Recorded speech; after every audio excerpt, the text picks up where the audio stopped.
Anne-Sophie Lapix en couple avec Arthur Sadden. Au fait, quand et comment se sont-ils rencontrés? Aperçus ensemble dans les tribunes de Roland-Garros, Anne-Sophie Lapix et Arthur Sadden sont mariés depuis 2010.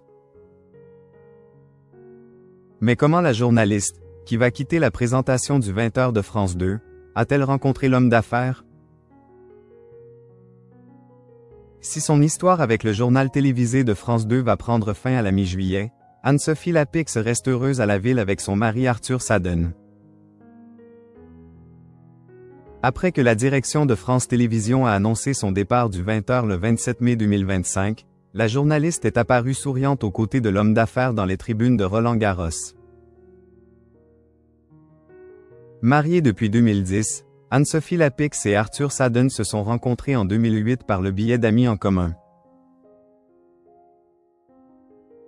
La présentatrice, connue pour ne pas garder sa langue dans sa poche avec les politiques, rencontre le PDG de Publicis quelque temps après avoir divorcé du père de ses 2 enfants. Entre eux, le coup de cœur est immédiat.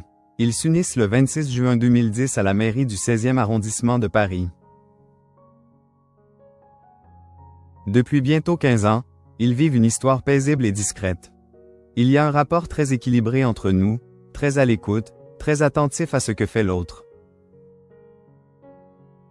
Il m'ouvre d'autres perspectives, et réciproquement, avait confié la maman d'Aurélien et Esteban à Question de Femme en 2015. Une sérénité qu'ils laissent transparaître lors de leurs rares apparitions publiques, comme dernièrement pendant les demi-finales de Roland-Garros. Anne-Sophie Lapix fière d'une initiative de son mari Arthur Sadden. Lors de son entretien avec le magazine Question de Femme en 2015, l'ancienne présentatrice de C avoue révéler être très solidaire de tout ce que son mari, NDLR, entreprend. Il faut dire que, tout comme elle, le publicitaire de 54 ans est très occupé par sa profession. Depuis 2017, il dirigeait, de facto, la multinationale française Publicis, avant d'en devenir officiellement le PDG en 2017, succédant à Maurice Lévy. Touché par une tumeur cancéreuse des amygdales en 2022, l'homme d'affaires a souhaité lever le tabou sur le cancer au travail. Le fils de Roland Sadden a créé le mouvement Working with Cancer afin de déstigmatiser les employés atteints par un cancer.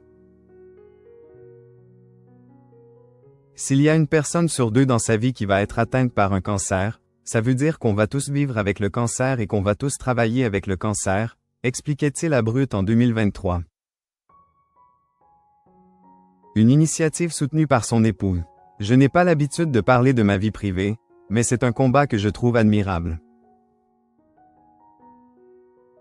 Il y a une sorte de mise à nu quand vous parlez d'une chose aussi intime que la maladie, avait-elle confié dans une interview accordée à Télé Loisirs.